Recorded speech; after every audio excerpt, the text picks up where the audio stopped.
This is the inside story of the rebirth of an icon, the Ford Focus RS. From the design studio to the test track and from Arizona to the Arctic, we follow the team as they strive to revive a famous name. We are not going to put out a vehicle that doesn't deserve that RS badge. And we'll follow Ford Rally and Gymkhana superstar Ken Block as he joins the RS team.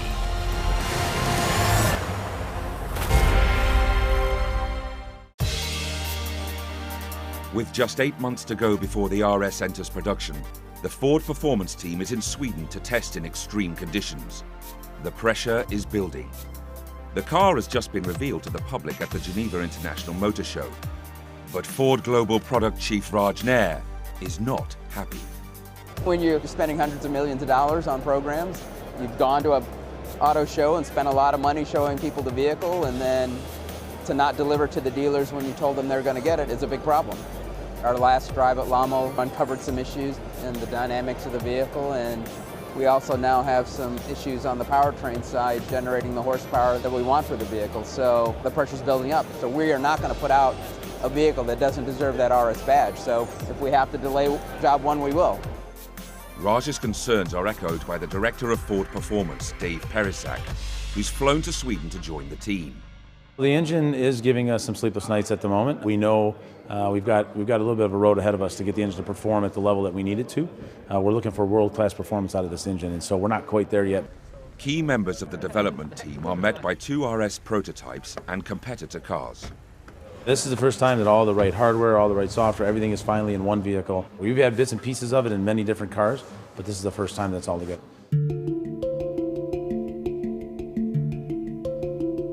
It's day 1, and the convoy sets off on a grueling 350-kilometer test through spectacular scenery on some of the most challenging roads in Europe. Vehicle engineering manager Tyrone Johnson is one of those responsible for fixing the problems. You anticipate problems, and some of them occur, some of them don't occur, and many others happen that you didn't anticipate, and you're always behind. That's part of the development process.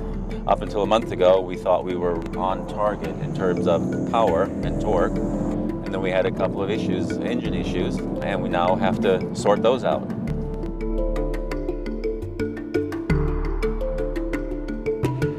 Driving in such an extreme environment sometimes needs some lateral thinking, especially when it comes to fuel. On the pump they offer only 95 octane, and we have a development calibration and a development engine in. So to protect it, we need to run on higher grade fuel. So we had a choice. You could either stay under 5,500 RPM or add octane booster. I said, if you want to stay in Ford Performance, you don't elect to stay below 5,500 RPM. So he got out of the car and he went in to buy some octane booster. I bought everything. Yeah. It's sold out now. All right, let's roll. As the sun sets on day 1, Jamal reflects on the team's progress. I think the car's a little too quiet. It's very smooth. Everything good in a traditional car. I think we can go a little more edgy, a little more visceral, a little harder core. It's a good place to be because it's a lot easier to add anger into a car than to take an angry car and kind of try to tone it down.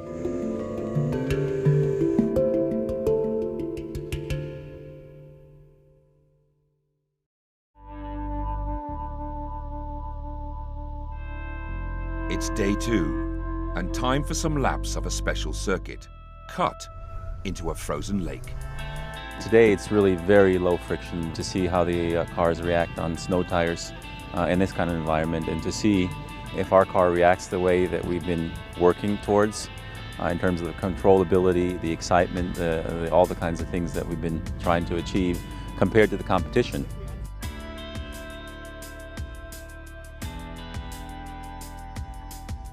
For Chief Test Driver David Putt, it's a tough day at the office.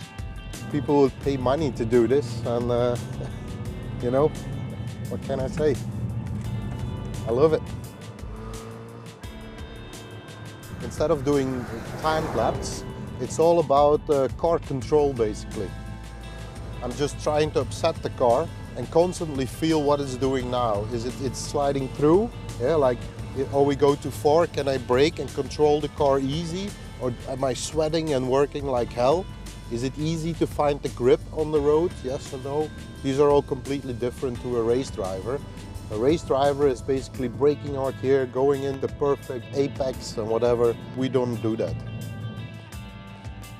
On this vehicle, we will have 3 different modes. We are trying to give the enthusiastic RS customer whatever he likes. If he likes to drive rally style, he can drive rally style. If he likes to drive Nürburgring on a racetrack, we have a different mode for that, you know? So we're trying to make 3 cars in one this time. People are supposed to be excited driving this car. It's supposed to be a little bit of a different feeling than the competition. That's what we've been all about, really, and trying to achieve.